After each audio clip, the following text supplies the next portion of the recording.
I have tried so many ways to grow my own lavender from seed, and I have never succeeded. I've tried to grow them from cuttings and have failed miserably. So this is why I'm a fan of winter sowing. I don't winter sow everything. There are some things that just don't do well for me. But look at this, lavender from seed, people. All I did was I got a bottle, stabbed a couple holes in the bottom, cut it in half, filled it with a nice potting mix, added the seeds, duct taped it back together, and stuck it outside all winter. Probably put in 15 seeds and I got one, but that's one more than I've ever gotten before. So I'm pretty excited. I need to get him in the ground because he's getting a little beat up now that it's summer, but he didn't have any size to him for a really long time, so we need to give him a chance to get a little bigger. He's starting to get a little puppy bug on him. Look at that adorable beetle. Anyway, he had this little hoppy bug on him, but he's not getting any like serious pest or anything, and we want to get him in the ground while he's still healthy. I'm not quite sure where to put him, which is why he hasn't gotten in the ground yet, but I'll go give him a good soak with the hose and figure it out. So it's about time for these peas to go, and the tomatoes may not even come to anything now that a deer has come by and grazed them down to stubs in the middle of the night. So I think I'll try putting the lavender and his friend, Mr. Baytree, here. I've never put a bay leaf in the ground before because they are not winter hardy. I'm going to try it this year and then see what happens when I dig him up, if he survives that transplant in the fall or not. Things first, let's get this space cleared. Now the peas, if I leave them in, I probably will get 1 or 2 more days of production. But the reality is, we're going to have a really hot week. And the hotter it is, the more unhappy peas are. And I really don't think they're going to give me enough production to be worth babying them along for another week. So these are going to come out. And the herbs are going to go in. And there's going to be a goat party. So I try not to disturb the soil too much. I don't care if a little bit of root is left over getting a whole bunch of soil up. I kind of try to follow Charles Dowding and his no-dig concept a lot. I don't do it completely because we have different growing conditions. He has lovely English soil and I've got masses of stones under my ground. But for the most part, I try to go no-dig.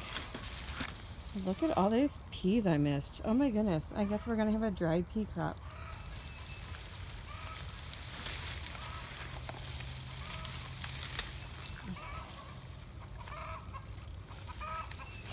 So let's go see my friends over here and see what they think of this.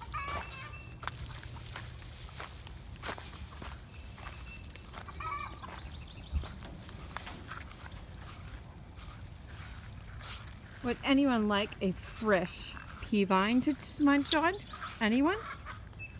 Oh no, they don't seem too eager. Not at all. Not coming to meet me. No siree. Yeah, that looks like a really unhappy group of goats that do not like pea vines at all. No trouble. That was selfish and greedy. We've talked about that. You have to treat the ladies better. Oops, I just took the lid off my light.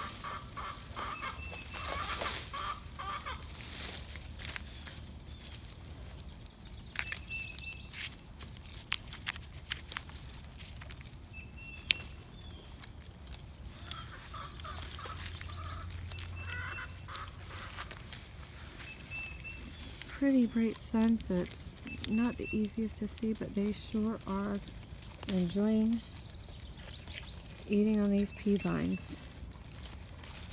Who wouldn't? They're delicious and crispy. They taste like peas. They really taste like peas on the pod. Oh, look at that, look at that. Oh, she found herself a treasure. So the pea pods are really good, and somebody just discovered that. Well, if they're going to eat the pea pods, I will leave them on for them to enjoy because we've got plenty of peas in the house.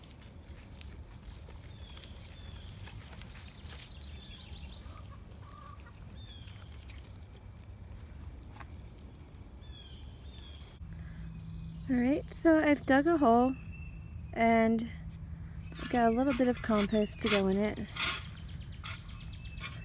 Not completely broken down, not really worried about it. I won't bury it in the hole, I'll just top dress it kind of with it. And he's watered really well, so I'm just going to scoop him out and put him in.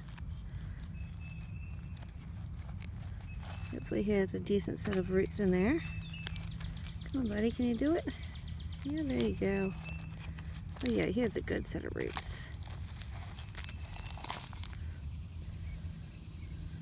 Now lavender is Mediterranean and it doesn't actually like a lot of fussing from what I hear. And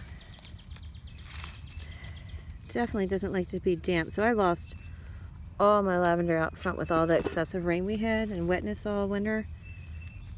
So this is my only lavender right now. But I love the smell. Lavender is really great if you're feeling like a little stressed or whatever. Just take a whiff of lavender. Same for rosemary. I have a lot of rosemary in the garden, but this is my lone lavender. Alright, so there he is. And now the bay tree. Again, I'm just going to dig a little hole for him. And with this being the summery hot weather, I absolutely recommend giving everything a really good soak after you plant it and beforehand. So I did the beforehand and now I'm going to do the after. Make sure they are really, really well hydrated. Honestly though, this soil is not too bad. So now they're both in. That's another spot flipped. So I'll have bay leaves to harvest in the fall and lavender sprays to harvest in the fall from an area that wouldn't have been productive at all pretty soon. So if you have a small garden, this is one of the best ways to really keep producing food. As something dies off, you have another thing already in a pot ready to take its place.